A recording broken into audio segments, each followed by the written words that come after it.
اعوذ باللہ من الشیطان الرجیم بسم اللہ الرحمن الرحیم الحمد للہ رب العالمین الحمد للہ الذی خلق الخلق من غیر رویہ والصلاة والسلام علی سر الہویہ وسطر الربویہ وغایت النقطة الوجودیہ وواسطة التنزل بین السماء الازلیہ والارض العبدیہ اعنی ابا القاسم محمد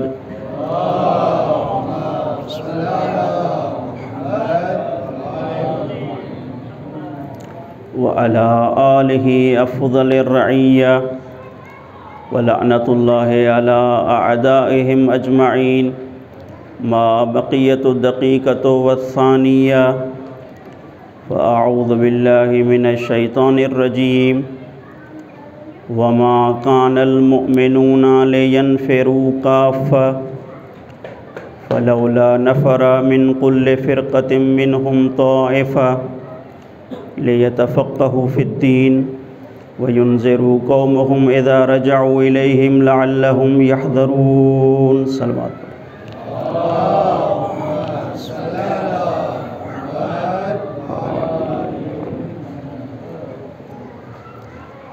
ہیئت طلاب سندھ کی طرف سے شہادت مولائے متقیان کی بنسبت یہ مسلسل 12ویں مجلس عزا ہے۔ اس مجلس عزا کے انعقاد میں اب تک جن بھی برادران نے تعاون کیا، یہاں جو فعلاً مصروف خدمت ہیں، ان تمام کی توفیقات خیر میں اضافے کے لیے، اپنے تمام مرحومین کی بخشش کے لیے، اور محترم میر احسان علی ٹالپور صاحب کے مرحومین کی مغفرت کے لیے، اور جو ہمارے پڑوس میں پاکستان میں جو ایک دلسوز واقعہ رونما ہوا ہے اور ہمارے مومنین کا ایک پورا گاؤں جل گیا، ان تمام کے مرحومین کی درجات کے بلندی کے لیے ایک مرتبہ مل کر بلند تر صلوات پڑھ لیجیے۔ محمد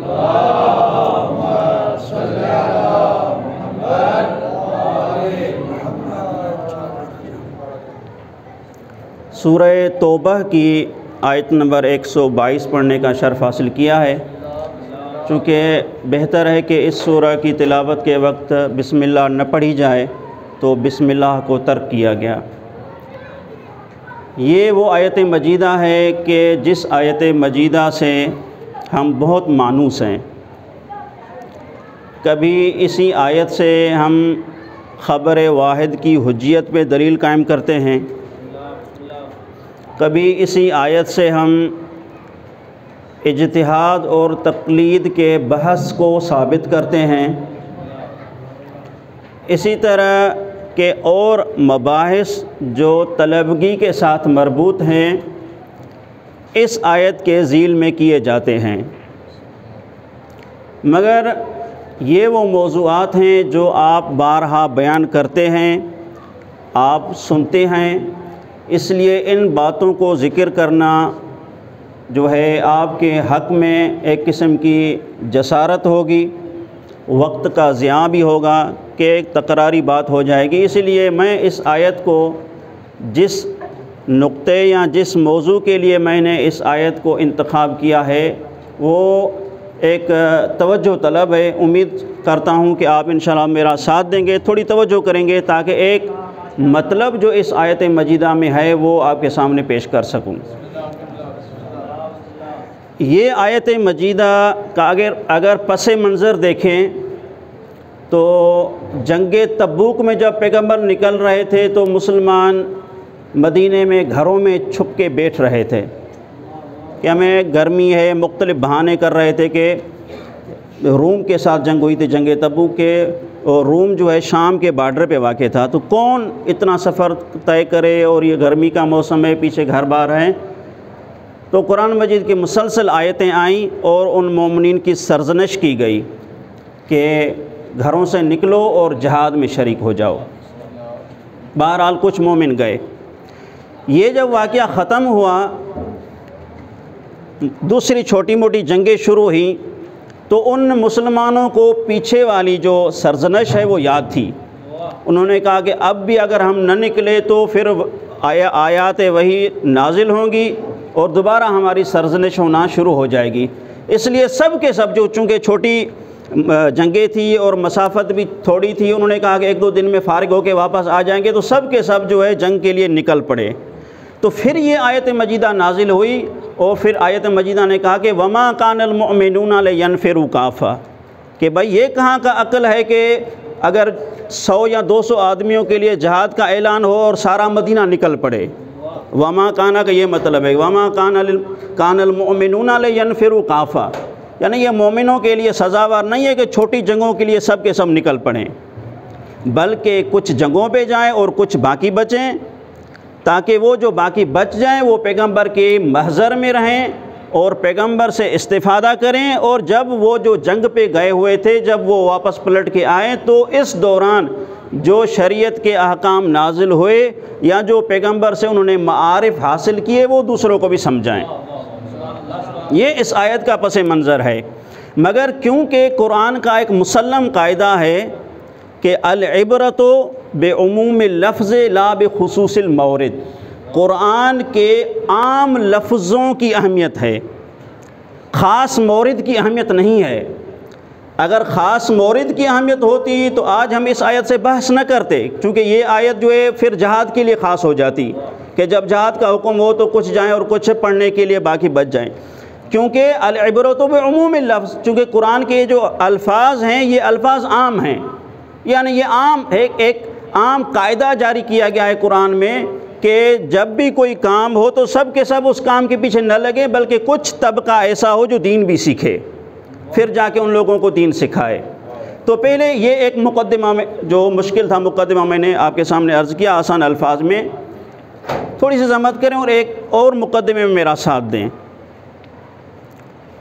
جابر کی روایت ہے، وہ کہتے ہیں کہ میں نے کسی آیت کے متعلق 5ویں امام سے تفسیر طلب کی تو امام نے تفسیر بتائی، اور کچھ دنوں کے بعد میں نے اسی آیت کے متعلق امام سے پھر تفسیر طلب کی کہ مولا اس کی تفسیر کیا ہے، تو مولا نے الگ تفصیل بتائی، پہلے جو اسی آیت کی الگ تفسیر بتائی، جب بعد میں نے سوال کیا تو مولا نے اسی آیت کی ایک الگ تفسیر بتائی۔ تو جابر تعجب میں پڑ گیا کہ مولا ایک ہی آیت ہے، ایک ہی امام ہے، ایک ہی سائل ہے، ایسا نہ ہو کہ سائل مختلف ہو تو ہم یہ تعویل کرتے ہیں کہ اس کا جو ہے سطح فکری کم ہوگی، نہیں، ایک ہی سائل ہے، ایک ہی امام ہے، ایک ہی آیت ہے۔ تو پھر مولا نے ہنس کے امام محمد باقر علیہ الصلوۃ والسلام نے جواب دیا، مولا کی ذات پہ ایک صلوات پڑھ لیجیے محمد کو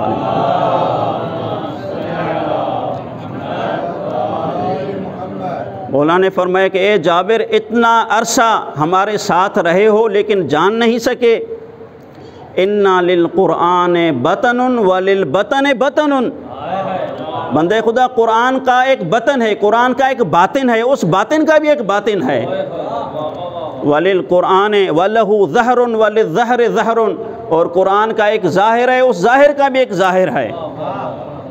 تو جیسے کہ دوسری روایات میں ہے کہ اِنَّا لِلْقُرْآنِ 70 بطون، قرآن کے 70 باطن ہیں۔ تو اس روایت کے پیش نظر آیت اللہ طباطبائی صاحب تفسیر میزان کا یہ مسلم نظریہ ہے جو انہوں نے اپنی کتاب تفسیر میں بارہا ذکر کیا ہے۔ انہوں نے کہا ہے کہ بطن سے مراد وہ معنی نہیں، توجہ کیجئے گا، بطن سے مراد قرآن کے بطون سے مراد وہ معنی نہیں جو ہم جان ہی نہ سکیں، فقط نبی اور امام کو پتہ ہو، نہیں، بلکہ بطون سے مراد وہ معنی کے طبقے ہیں جو انسان اپنی ذہنی ارتقاء اور ذہنی پاکیزگی کے بعد حاصل کرتا ہے۔ یعنی جس طرح انسان کا ذہنی تطور ہوتا ہے، انسان کا روح اور انسان کا باطن پاک ہوتا جاتا ہے، انسان ان قرآن کے بطون کو جاننا شروع کرتا ہے۔ یہاں تک کہ جب وہ عصمت کا آخری مرحلہ ہو جو کہ نبی اور امام کو حاصل ہوتا ہے اور کسی کو حاصل نہیں ہوتا، وہ عصمت کا مرحلہ جب حاصل ہوتا ہے تو انسان کا مکمل وجود پاک ہو جاتا ہے۔ اس لیے اس ہستی کو تمام بطون کا علم ہوتا ہے، البتہ ان کے علاوہ باقی افراد کو بھی کچھ نہ کچھ بطون کا علم ضرور حاصل ہوتا ہے۔ یہ دو مقدمے تھے جو کہ عام فہم بھی تھے اور عام استفادے کے لیے بھی تھے، اور اس آیت کے ساتھ بھی ان کا ارتباط تھا۔ تو ان دو مقدموں کی بنا پر کہ قرآن کے عام الفاظ کی طرف توجہ دی جائے، مورد کے خاص ہونے کو اہمیت نہ دی جائے، اور دوسرا یہ کہ قرآن کے بطون کو انسان سمجھ سکتا ہے، کچھ بطون کو انسان سمجھ سکتا ہے اگر انسان ریاضت اور پرہیزگاری اختیار کرے تو۔ ان دو مقدموں کو مد نظر رکھ کے اب میں صلب موضوع میں داخل ہو رہا ہوں، توجہ کا طالب ہوں۔ جب اس آیت مجیدہ میں حکم دیا گیا کہ نکل پڑو، جو طبقہ باقی بچ جائے اس کو چاہیے کہ وہ نکلے، سوال کرے دین شناسی کے بارے میں، دین کے معارف حاصل کرنے کے بارے میں۔ اس آیت کو اگر ہم ظاہری معنی میں دیکھیں تو یہ آیت ہمیں حکم دیتی ہے کہ جاؤ سیکھو، جاؤ سوال کرو، جاؤ علم کو طلب کرو، لیکن اس پوری آیت میں کہیں بھی یہ لفظ نہیں ملے گا کہ کس سے سوال کرو، کس سے دین سیکھو، کس سے علم کی پیاس کو بجھاؤ۔ یعنی کیا یہ معقول ہے؟ یعنی خدا ایک ایسا حکم دے، یعنی جیسے کہ ہم یہ ایک عرفی اور عقلی بات ہے کہ اگر ایک اسکول کا اہتمام ہو، جب تک اسکول میں معلم کا اہتمام نہیں ہوتا بچوں کو تعلیم کے لیے نہیں بلایا جاتا، جب تک اسپتال میں ڈاکٹر نہ ہو تو اس اسپتال کے دروازے مریضوں کے لیے نہیں کھولے جاتے۔ تو اسی طرح اس آیت مجیدہ میں بھی حکم دیا گیا ہے کہ جاؤ اور سیکھو، جاؤ تعلیم حاصل کرو۔ تو اس کا مطلب ہے کہ خداوند متعال نے ایک معلم کا اہتمام کر رکھا ہے، ایک معلم کا بندوبست خدا نے کر رکھا ہے، جس معلم کے پاس جب آپ جاؤ گے تو آپ کی علمی پیاس بجھ جائے گی۔ تو اب میں دوسرے مرحلے میں وارد ہو رہا ہوں۔ تو جب اس آیت کے ظاہر کو ہم دیکھیں، سوال کا حکم ہے، لیکن جواب کون دے گا؟ وہ جواب عقلاً یہ معین بات ہے کہ ایک منصوص من اللہ ہستی ہے، ایک منصوص من اللہ ہستی ہے جو خدا کی طرف سے جواب دینے کے لیے مأمور ہے۔ تو اس کا مطلب ہے کہ جب یہ آیت مجیدہ عام ہے اور اس آیت مجیدہ کا کسی خاص مورد سے بھی تعلق نہیں ہے، تو پیغمبر کی وفات کے بعد، پیغمبر کی رحلت کے بعد، پیغمبر کی وصال کے بعد کیا اس آیت مجیدہ کا حکم باقی ہے یا اس آیت مجیدہ کا حکم باقی نہیں ہے؟ اس آیت مجیدہ کا حکم باقی ہے۔ تو اس کا مطلب ہے کہ اب بھی یہ آیت حکم دیتی ہے کہ جاؤ سیکھو، جاؤ علم حاصل کرو، جاؤ اپنے علمی معارف کو حاصل کرو۔ تو اس کا مطلب ہے کہ اب بھی کوئی ہستی ہونی چاہیے جو منصوص من اللہ ہونی چاہیے، جو ان سوالوں کا جواب دے۔ تو یہی تو ہمارا عقیدہ ہے، یہی تو ہم بار بار بیان کرتے ہیں کہ خلیفۃ البلا فصل کا معنی یہی ہے کہ علی کی ذات پیغمبر کے فوراً بعد منصوص من اللہ کی ہستی ہے۔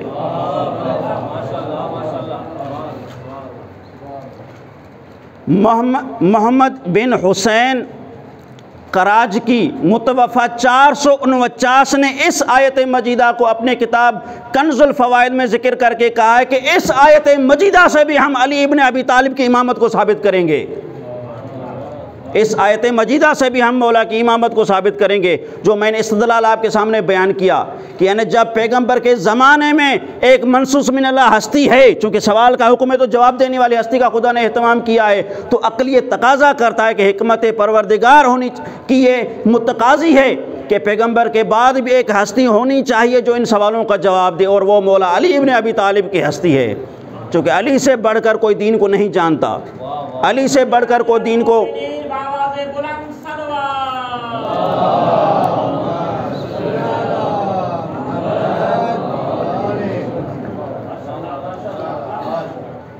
ہم کس کس آیت کی طرف جائیں؟ جس قرآن کی آیت کی طرف جاؤ گے تو اس میں ایک باطن ہے جو باطن بول کے یہ گواہی دے گا کہ مجھ میں علی ابن ابی طالب کی امامت کے اسرار محفوظ ہیں۔ یہی وجہ ہے کہ علی سے بڑھ کر کوئی بھی دین کو نہیں جانتا۔ ایک تاریخی واقعہ نقل کروں اور اگلی منزل تک جاؤں۔ خالد بن ولید کو رسول خدا نے یمن کی تبلیغ کے لیے بھیجا کہ جاؤ اور یمن میں جو یمن میں لوگ ہیں ان کو جاؤ مسلمان کرو۔ یمن میں ابھی تک اسلام نہیں آیا، اور خالد بن ولید خود چونکہ فتح مکہ میں مسلمان ہوا ہے تو اس کا مطلب ہے کہ یہ واقعہ فتح مکہ کے بعد کا ہے۔ فتح مکہ کے بعد خالد بن ولید کو پیغمبر نے یمن بھیجا تاکہ یمن کے لوگوں کو جا کے مسلمان کرے۔ برا ابن عازب کی روایت ہے کہ میں خالد کے ساتھ یمن گیا اور 6 ماہ تک وہاں پہ رہا۔ توجہ کیجئے گا، 6 ماہ تک میں خالد کے ساتھ یمن میں رہا۔ 6 ماہ تک خالد نے تبلیغ پر تبلیغ کی، لیکن ایک بھی شخص مسلمان نہیں ہوا، ایک بھی شخص مسلمان نہیں ہوا۔ جب اس تبلیغی جماعت کی ناکامی کا پیغمبر کو علم ہوا، اور یہ تبلیغی جماعت والے ہمیشہ ناکام ہی ہوتے ہیں، جب یہ پیغمبر کو علم ہوا تو پیغمبر نے اس ہستی کو بلوایا جو ہر مشکل کام میں کام آتی ہے۔ اسی لیے تو ہم اس کو مشکل کشا کہتے ہیں۔ جو پیغمبر کے لیے بھی مشکل کشا تھا، ہم اس کو کیوں نہ مشکل کشا کہیں۔ علی کو بلاؤ، مولا کو بلایا گیا۔ مولا کی عمر ابھی چھوٹی ہے، مولا کو کہا گیا جاؤ یمن میں تبلیغ کرو۔ مولا کو نامہ دے کے بھیجا گیا، مولا گئے، اور تاریخ کے مسلم جملے تبری کے روایت سے عرض کر رہا ہوں، تاریخ تبری سے، وہ کہتے ہیں کہ جب مولا وہاں پہ گئے اور خالد کو ادھر مدینہ بھیجا، صبح کی نماز مولا جماعت سے پڑھائی، جماعت کے پڑھانے کے بعد پیغمبر کا نامہ دکھایا، ممبر پہ سوار ہو کے ممبر پہ بیٹھ کے مولا نے محاسن اسلام پہ ایک خطبہ دیا۔ مولا کا خطبہ ختم ہوا، تمام کا تمام مجموعہ کلمہ اسلام پڑھ کے اسلام میں وارد ہو گیا۔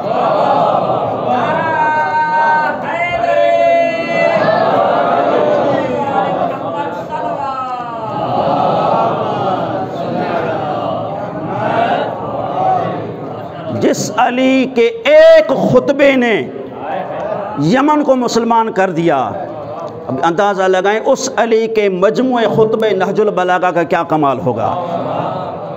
یہ خزینہ ہے، اس کو پڑھنا چاہیے۔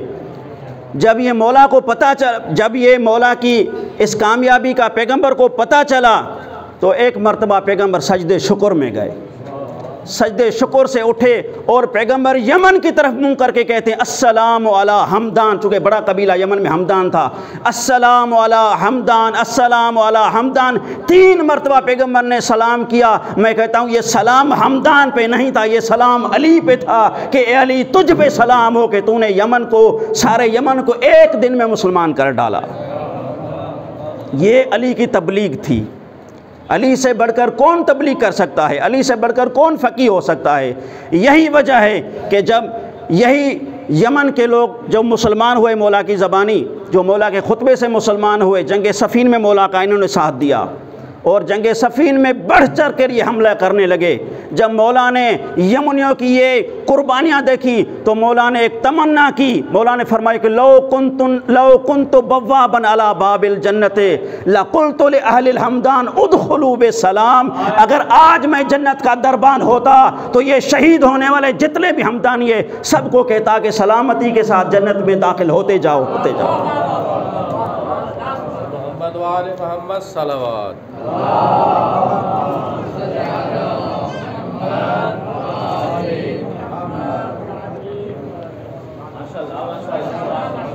یہ ہے مولا کی زبان۔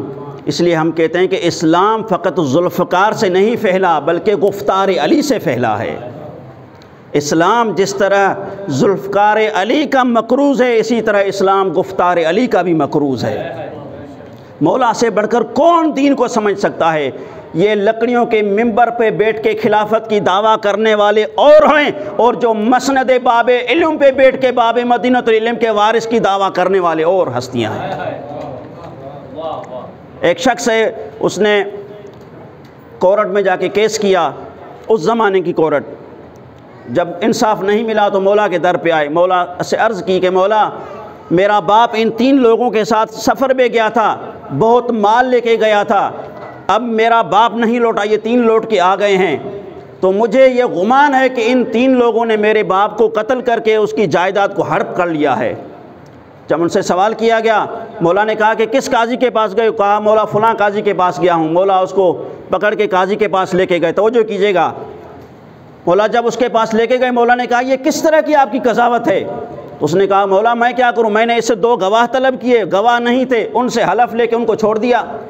یہ ظاہری قضاوت یہی ہے کہ جو ہے اس سے 2 گواہ طلب کیے، اس کے پاس گواہ نہیں تھے، میں نے گواہ نہ ہونے کی وجہ سے ان کو حلف دیا اور چھوڑ دیا۔ مولا نے کہا کہ افسوس ہو آپ پر، کیا اس طرح کے نازک فیصلے اس طرح کیے جاتے ہیں؟ مولا انہیں 3 لوگوں کو بلوایا، ان کو الگ الگ خیموں میں بٹھایا، پھر ایک کو اپنے خیمے میں بلایا اور خیمے میں بلا کے مولا نے اس سے پوچھا کہ بتاؤ کیا ہوا تھا؟ اس نے وہی جھوٹ بولا، جیسے ہی جھوٹ بولا، آپ دیکھیں علی کی فقاہت کیا ہے، جیسے ہی اس نے جھوٹ بولا مولا نے کہا کہ ٹھیک ہے اٹھو جاؤ۔ یہ جب اس کو اٹھنے کا اشارہ کہا، مولا نے تکبیر کی آواز بلند کی، جیسے ہی مولا نے تکبیر کی آواز بلند کی، مولا نے اصحاب نے بھی تکبیر کی آواز بلند کی۔ جب سامنے والے خیمے میں جو 2 اشخاص بیٹھے ہوئے تھے، انہوں نے یہ سمجھ لیا کہ ہمارے اس ساتھی نے تمام کا تمام سچ اگل دیا ہے، اب سچ چھپانے کا کوئی فائدہ نہیں۔ جب ان کی باری آئی تو پہلے نے بھی سچ بولا اور دوسرے آدمی نے بھی سچ بولا کہ یہ ہم سے کوتاہی ہوئی ہے۔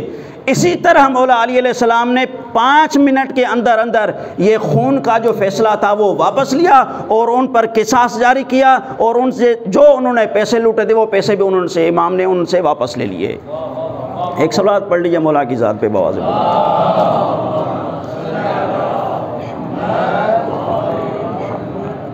اسی لیے تو ابن عباس جو مولا کے سب سے قریب ہے، مولا کے سب سے بڑے شاگرد ہیں، وہ ابن عباس کہتے ہیں کہ علی کی میں کیا وصف بیان کروں، وہ لیسن فی الوغا، وہ علی وہ ہے جو کہ وہ رزم میں شیر تھے، جب میدان میں جاتے تھے تو وہ شیر بن کے جاتے تھے، وہ بحرن فی المجالس، اور علی اگر بیٹھتے تھے تو وہ گفتار کے دریا بہا دیتے تھے، وہ حکیم فی الحکماء، اور اگر حکمت کی باتیں ہوں تو علی سے بڑھ کر کون حکیم ہو سکتا ہے؟ یہ مولا علی کی شان تھی۔ اسی لیے میں اسی آیت کی طرف واپس آؤں کہ اس آیت میں حکم دیا گیا ہے کہ سوال کرو، جاؤ اور دین سیکھو۔ اب میں تھوڑی آپ برادران سے بھی التماس کروں گا کہ یہ جو سوال ہے، سوال ایک اسلام میں اس کی بہت بڑی اہمیت ہے۔ تھوڑا سا پیغام جو ہمارے مولا کی سیرت میں ہمارے لیے ہے، اس آیت مجیدہ میں حکم دیا گیا ہے کہ جاؤ سوال کرو، اور سوال کی خود بڑی اہمیت ہے۔ وہ مومنین جو ایک دوسرے کی بنسبت بدگمان ہوتے ہیں، ایک دوسرے کی بنسبت جو ہے غلط باتوں کی نسبت دیتے ہیں، انہیں چاہیے کہ وہ جائیں اور ان سے مشافہتاً جا کے پوچھیں، چونکہ سوال سے بہت سی چیزیں حل ہو جاتی ہیں۔ جیسے سندھی میں کہاوت بھی ہے نا، پوچھنا نہ مجھنا، اگر سوال کرو گے تو وہ آپ کا مجھارا، وہ مشکلات ختم ہو جائے گی۔ اس لیے پیغمبر کی حدیث ہے، پیغمبر فرماتے ہیں کہ العلم للعلم خزائن، کہ علم کے بہت سارے خزینے ہیں، وَمِفْتَاحُهَا السُّؤَالُ، اور ان کی چابی جو ہے وہ سوال کرنے میں ہے۔ سوال کرنے سے مولا نے فرمایا، پیغمبر نے فرمایا کہ سوال کرنے سے 4 لوگوں کو اجر حاصل ہوتا ہے۔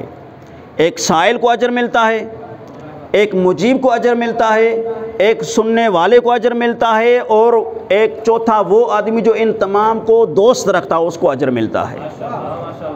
اس لیے سوال کی خوبی کو اپنے اندر پیدا کریں۔ جو ہم طالب علم ہیں، جب ہم کسی استاد کے پاس درس میں جاتے ہیں تو ہمارے لیے بھی یہ لازمی چیز ہے کہ جب ہم درس کے لیے جائیں تو درس میں جو سوال پیدا ہو وہ استاد کے سامنے پیش کر دیں، استاد کے سامنے سوال کو پیش کریں۔ یہ ایک خوبی ہے، سوال کرنا ایک خوبی ہے، اس کو اپنے اندر اجاگر کرنے کی کوشش کریں۔ یہی وجہ ہے کہ نہج البلاغہ میں مولا علی علیہ السلام نے خطبہ نمبر 210 میں امام علیہ السلام نے فرمایا کہ ما کان اصحاب رسول اللہ یسألہ، کہ پیغمبر کے اکثر اصحاب تو پیغمبر سے سوال ہی نہیں کرتے تھے۔ توجہ کیجیے گا کہ پیغمبر کے اکثر اصحاب تو پیغمبر سے سوال ہی نہیں کرتے تھے۔ مولا فرماتے ہیں لیکن میں وہ ہستی ہوں میں وہ ذات ہوں کہ کانا لا یمر بی شیء من ذالک الا یسألہ و یحفظہ، لیکن جو بھی میرے ذہن میں بات آتی تھی میں پیغمبر سے سوال کرتا تھا۔ یعنی اس خطبے میں مولا نے سوال کو اپنی ایک خوبی جانا ہے۔ دوسرے جو اصحاب تھے وہ پیغمبر کی محفل میں بیٹھ کے ان کو سوال کرنے کی جرت نہیں ہوتی تھی، یعنی جو اصحاب سوال نہ کر سکتے ہوں، کیا یہ اصحاب برابر ہو سکتے ہیں؟ کیا وہ حدیث اس بنا پہ صحیح ہو سکتی ہے کہ اصحابی کالنجوم، سب کے سب اصحاب برابر ہیں؟ بھائی جن اصحاب کو سوال کرنا ہی نہیں آتا تو وہ اصحاب ان کے کس طرح برابر ہو سکتے ہیں جو ممبر سلونی پہ بیٹھ کے کہتے ہیں سلونی سلونی قبل ان تفقدونی؟ ہرگز یہ دو برابر نہیں ہو سکتے۔ اسی لیے اپنے اندر میں سوال کی خوبی کو پیدا کریں اور سوال کو اپنے اندر میں اجاگر کریں۔ پتہ نہیں ٹائم کتنا ہو گیا ہے، اور اسی سوال کی خوبی جو مولا کے اندر تھی اس کو مد نظر رکھتے ہوئے ایک مرتبہ پیغمبر خطبہ ارشاد فرما رہے ہیں، اور پیغمبر خطبہ دیتے دیتے چونکہ دوسرے اصحاب تو ان کو سوال کرنے کی کوئی جسارت نہیں ہوتی تھی، مولا کی ذات ہی بلند ہوئی اور مولا کی ذات محفل کے بیچ میں سے اٹھی اور مولا نے پیغمبر سے ایک عجیب سوال کیا اور کہا یا رسول اللہ ما افضل الاعمال فی هذا الشہر، اس مہینے میں سب سے افضل عمل کون سا ہے؟ تو پیغمبر نے فرمایا کہ یا علی اس مہینے میں سب سے افضل عمل الورع عن محارم اللہ، خود کو گناہوں سے بچانا، یہ سب سے بڑا عمل ہے جو اس مہینے میں انجام دیا جائے، ماہ مبارک رمضان میں۔ میں چند تفصیل کے ساتھ مصائب عرض کروں گا۔ جیسے ہی یہ جملے ختم ہوئے، سوال بھی معمولی تھا اور جواب بھی سیدھا تھا، لیکن یہ کیا کہ پیغمبر کے چشم مبارک سے آنسو جاری ہو گئے، پیغمبر رونے لگے۔ مولا علی فرماتے ہیں کہ یا رسول اللہ کیا سوال مشکل تھا اور رونے کی کیا وجہ ہے؟ تو عزادارو پیغمبر اکرم فرماتے ہیں کہ یا علی یہ وہ مہینہ جو آنے والا ہے، یہ وہ مہینہ ہوگا جس مہینے میں آپ کو ایک ایسی ضربت لگے گی جو آپ کی سفید ریش سرخ ہو جائے گی۔ ہاں عزادارو یہ وہ مہینہ آ گیا، ضربت کی ابھی تاریخ گزری ہے، یہ کوئی پہلی ضربت نہیں تھی جو علی کو لگی ہو۔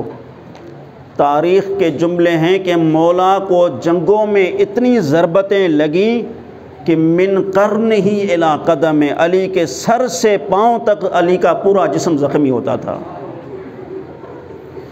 ایک تاریخ کا جملہ عرض کروں، تاریخ والا کہتا ہے کہ قد عد بعد وفاتہ فصارت الف جراحت، مولا کی شہادت کے بعد جب زخموں کو گنا گیا تو 1000 زخم علی کے جسم پہ باقی تھے، لیکن یہ جو 19 کو ضربت لگی مولا کو، یہ عجیب ضربت تھی۔ یہاں پہ ضربت لگنی تھی اور ادھر سے آواز آئی تہدمت واللہ ارکان الہدی، ہدایت کے مینار گر گئے۔ مولا کی زبان سے بھی یہ جملہ جاری ہوا بسم اللہ و باللہ و علی ملت رسول اللہ فزت و رب الکعبہ، رب کعبہ کی قسم علی کامیاب ہو گیا۔ عزادارو ایک روایت کے مطابق مولا نے کچھ انتظار کیا ضربت کے بعد، جب ضربت کے بعد حسنین کو ایک ساتھ دیکھا تو فضمہما الی صدرہ، حسنین اس وقت کوئی بچے نہیں تھے، مکمل نوجوان تھے، لیکن اپنے پھولوں کو ایک مرتبہ اپنے سینے کے ساتھ ملایا، فضمہما الی صدرہ، اپنے سینے کے ساتھ ملایا اور کہا حسن بیٹا نماز پڑھاؤ۔ بس میں مختصر کروں، ہاں عزادارو کچھ اصحاب آگے بڑھے، نماز ختم ہوئی، کچھ اصحاب آگے بڑھے کہ ہم علی کو اٹھاتے ہیں، لیکن علی کے بیٹے 4 بیٹے علی کے آگے بڑھے، انہوں نے کہا کہ نہیں ہم خود اپنے والد کو اٹھائیں گے۔ اور ایک روایت ہے، تاریخ کا ایک جملہ ہے، جنگ احد میں جب علی لڑ رہے تھے تو ایک مرتبہ پیغمبر نے علی کا حلیہ دیکھا، کہا کہ علی اب ٹھہر جاؤ، تم اب آرام کرو، دوسروں کو لڑنے دو۔ تاریخ کا عجیب جملہ مولا نے فرمایا، کہا یا رسول اللہ فداک امی و ابی، میرے ماں باپ آپ پہ قربان، میں اس وقت تک لڑوں گا ولو حملت علی ایدی الرجال، چاہے لوگ مجھے ہاتھوں پہ اٹھا کے نہ کیوں نہ لے کے آئیں، اس وقت تک میں لڑوں گا۔ عزادارو اس وقت تو علی اپنے قدموں پہ چل کے آئے، لیکن آج جو کوفہ میں علی کو ضربت لگی، علی اپنے قدموں پہ چل نہیں سکتے تھے، چٹائی یا چادر پر چار کونوں سے امام کے چار فرزندوں نے پکڑا، چٹائی پہ مولا کو سلایا گیا اور گھر کی طرف لے کے آ رہے ہیں۔ جیسے ہی گھر کے قریب پہنچے، مولا علی نے جیسے گھر کے نشان دیکھے، مولا نے فرمایا انزلونی، اے میرے بیٹو مجھے یہاں پہ اتارو۔ کسی بیٹے نے بڑھ کے سوال کیا، بابا آپ تو چل نہیں سکتے، کیسے اندر چلیں گے؟ مولا نے فرمایا اخشی ان یرانی زینب بہذا الحال،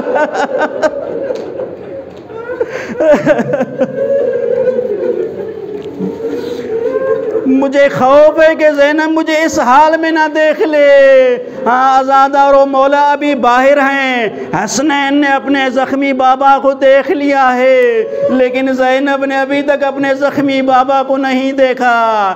ایک جملہ عرض کر رہا ہوں، روایت کا جملہ ہے، جناب زینب عالیہ کو جب پتا چلا کہ کوفہ میں علی کے سر پہ ضربت لگی ہے، فمشا من حجرہ الی باب دارہ، اپنے حجرے سے لے کر گھر کے دروازے تک چلی، ایک مرتبہ نہیں، دو مرتبہ نہیں، مشت 70 مرہ، 70 مرتبہ زینب چلی ہے کہ کب میرا بابا آتا ہے۔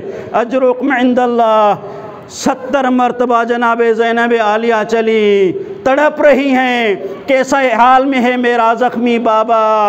کہیں سے آواز آئی، زینب چل کے مستورات کے ساتھ جا کے آپ کوفہ میں علی کو دیکھ کیوں نہیں لیتی؟ جیسے ہی اس آواز کا سننا تھا، زینب عالیہ نے پھوٹ کے رو کے ارشاد فرمایا، علی کی بیٹی کو یہ گوارا نہیں کوئی اجنبی اس کو دیکھے، میں ہرگز باہر نہیں جاؤں گی۔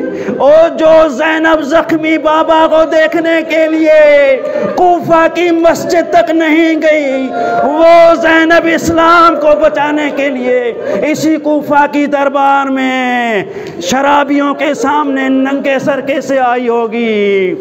ایک منزل اور، اجرکم عند اللہ، جب مولا کو گھر میں لایا گیا، آج مصیبت کی رات ہے، جس کو گریہ کرنا ہے گریہ کر لے، عزادارو مصیبت کی رات ہے، مولا کو گھر میں لایا گیا، طبیب کو بلایا گیا، طبیب نے کہا فقط اور فقط دودھ ہی اس کی شفا ہو سکتی ہے۔